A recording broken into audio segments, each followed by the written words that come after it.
City planning का मतलब है इन्वॉल्वमेंट ऑफ पीपल। अगर आपने इंक्लूसिव सिटीज़ बनाने हैं वो कभी नहीं बन सकते अगर आप नेबरहुड लेवल पे जाके प्लानिंग नहीं कर रहे, आप रेफरेंडम्स नहीं करा रहे, आप लोगों से आरा नहीं ले रहे, आप लोगों एक्टिविस्ट को शामिल नहीं कर रहे, तो कभी भी सिटी जो है वो इंक्लूसिव नहीं बन सकता।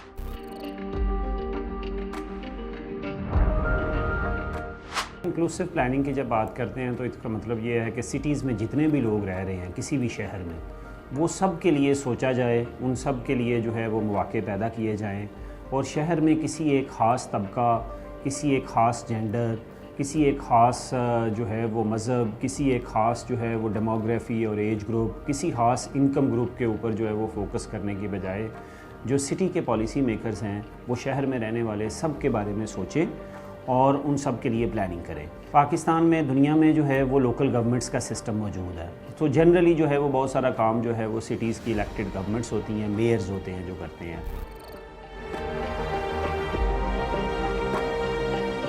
अर्बनाइजेशन पाकिस्तान में बहुत रैपिडली बढ़ रही है। लोग जो है वो देहातों से, छोटे शहरों से बड़े शहरों का रुख करते हैं और जब यहाँ पर आते हैं तो हमारी जो फ्लॉड अर्बन प्लानिंग होती है और हमारी जो सिटी जो होता है या स्टेट है उसकी जो इनकैपेसिटी है to provide affordable housing to people, वो इनकैपेसिटी जो है वो लीड करती है toward slums.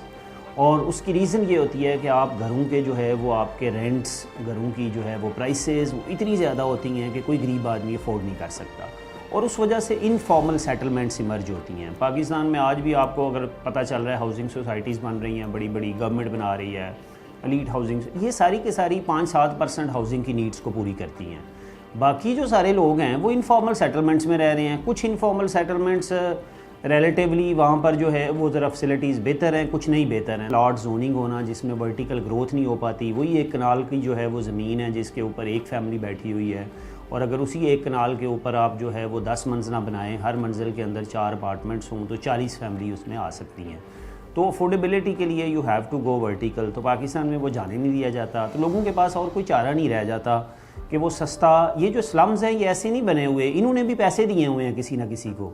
So they bought the land, they bought the houses और उसके ऊपर अब वो रह रहे हैं। अफोर्डेबल हाउसिंग ना होना उसमें सबसे बड़ी रीज़न होती है लैंड स्पेकुलेशन। पाकिस्तान में जो है वो ज़मीन की स्पेकुलेशन बहुत है। स्पेकुलेशन के मुराद ये है कि खाली प्लाट्स जो है वो मल्टीपल टाइम जो है वो फ़रोख्त होता है और उसकी कीमत बढ़ती चली जाती है। तो लैंड की कीमत जो है वो बहुत बड़ी रुकावट है पाकिस्तान में। तो उस स्पेकुलेशन को हमें जो है वो कर्ब करना चाहिए, लोगों को कंस्ट्रक्शन एक्टिविटी जो है वो इंसेंटिवाइज़ करनी चाहिए। दूसरा, मैंने पहले भी जैसे जिक्र किया है कि हमारे यहाँ ये जो हॉरिजेंटल एक्सपेंशन है सिटीज़ की, वो भी अफोर्डेबिलिटी को जो है रिड्यूस कर रही है। हमें वर्टिकल एक्सपेंशन की तरफ जाना है।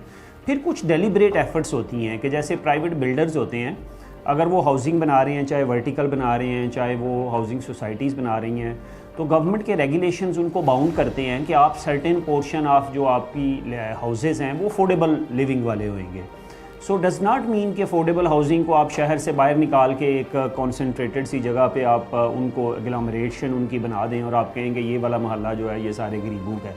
तो this does not work like that. तो इसलिए आप उनकी स्टीरियोटाइपिंग भी करते हैं, अपॉर्चुनिटीज़ भी रिस्ट्रिक्ट करते हैं। अफोर्डेबल हाउसिंग का ना होने के अंदर मॉर्टगेज का ना होना है कि बैंक से लोन नहीं मिलते।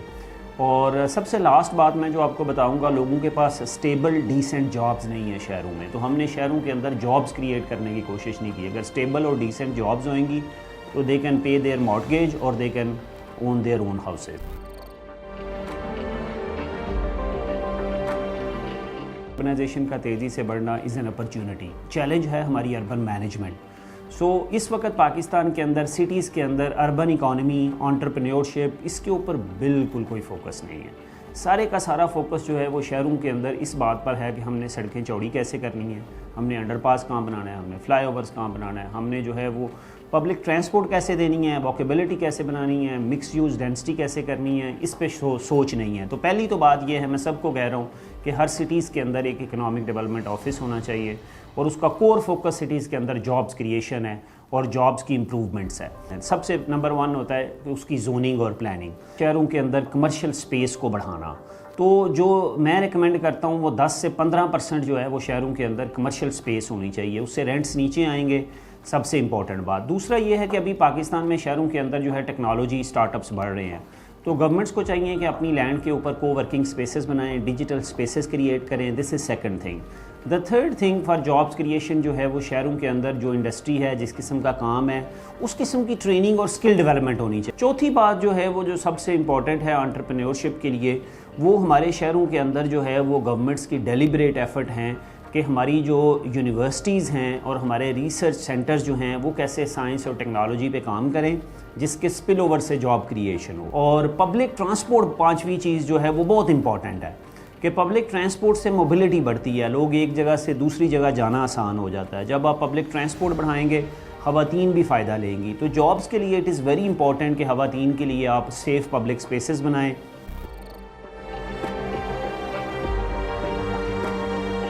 सिटीज़ कैमरों से सेफ़ नहीं बनते, सिटीज़ जो हैं वो इंक्लूसिव प्लानिंग से सेफ़ बनते हैं। जब आप लोगों को शामिल करते हो, जब आप औरतों को शमूलियत करते हो, औरतों से पूछते हो आपके प्रॉब्लम्स क्या हैं, आप घर से कैसे निकलती हो, रास्ते में क्या होता है, आपका फुटपाथ ठीक है, आपकी स्ट्रीट लाइट ठीक है, आप पब्लिक ट्रांसपोर्ट जो है वो लोगों को डोर स्टेप के ऊपर देते हो और उसके नतीजे में सेफ्टी आती है। फिर पब्लिक स्पेसेस को सेफ़ रखना होता है।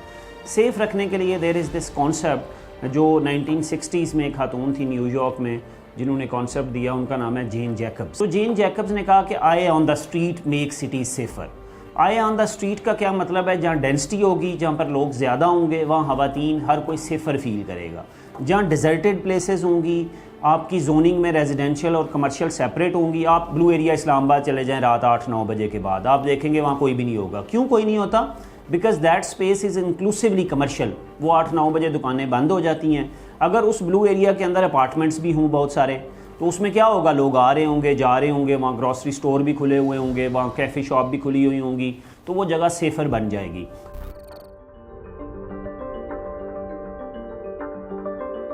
सिटीज़ का सबसे बड़ा रेवेन्यू होता है वो प्रॉपर्टी टैक्सेस होता है। तो पाकिस्तान के अंदर हमने प्रॉपर्टी टैक्सेस पे फोकस ही नहीं किया। प्रॉपर्टी टैक्सेस तब आते हैं जब आप शहरों के अंदर शहरियों की प्रॉपर्टी के अंदर वैल्यू क्रिएशन करते हैं। अगर एक कनाल के अंदर एक बंदा रह रहा है और वो टैक्स कितना देगा वर्सेस उस कनाल के ऊपर 10 स्टोरी अगर बिल्डिंग बना दी जाए और वहाँ पर 40 फ्लैट भी हों, उन 40 फ्लैट से भी वो किराया ले रहा हो और फिर आपको कितना टैक्स देगा। तो this is how cities increase their taxes. तो जब तक प्रॉपर्टी टैक्सेस नहीं बढ़ेंगे हम लोगों को अच्छी सर्विसेज नहीं दे सकेंगे।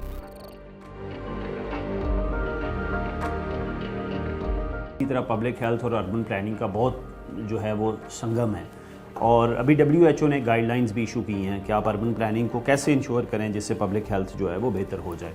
सो उस प्रोसेस के अंदर जो है वो अर्बन प्लानिंग के अंदर वॉकेबिलिटी, ओबेसिटी सिर्फ बच्चों में नहीं, बड़ों में भी ओबेसिटी आ रही है। अगर आप डेली जो है वो 30 मिनट्स वॉक कर लें तो इट हैज़ ह्यूज बेनिफिट, लेकिन हम 30 मिनट्स भी वॉक नहीं कर पाते। सारे लोगों को, कुछ जो एलीट है वो तो गाड़ी में बैठ के चले जाते हैं, रात को महंगे से जिम चले जाते हैं, लेकिन जो गरीब आदमी है जिसने जो है वो मोटर बाइक रखी हुई है, वो मोटर बाइक पे घर से निकलता है, जाके मोटर बाइक पे उधर पहुंच जाता है, वो 15 मिनट का भी फासला जो है वो आजकल मोटर बाइक पे करते हैं। चूँकि हमारे फुटपाथ सेफ़ नहीं है, हमने मोटर बाइक्स और ऐसी चीज़ों को डिस्करेज नहीं किया और उसके नतीजे में लोगों के अंदर वॉक का कल्चर, साइकिलिंग का कल्चर जो है वो ख़त्म होता जा रहा है।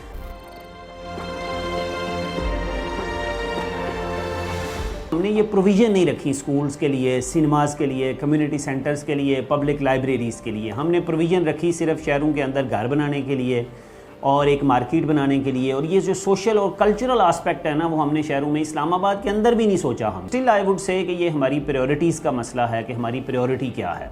चूँकि प्रायोरिटीज़ गलत हैं तो हमने लोगों के लिए जो है इन सारे आस्पेक्ट पे कभी नहीं सोचा कि हमने लोगों के जो है वो स्कूलों की भी जगह रखनी थी और हमने स्कूल जो हैं वो रखने थे, वहाँ प्ले ग्राउंड्स होते हैं, वहाँ कॉमन भी प्ले ग्राउंड्स होते हैं, तो स्कूल्स की प्रोविज़न ही नहीं है। तो इसलिए लोग क्या करें, डिमांड है, लोग फिर कोठियों में स्कूल खोल लेते हैं, फिर ये जाके उनको बंद करते हैं।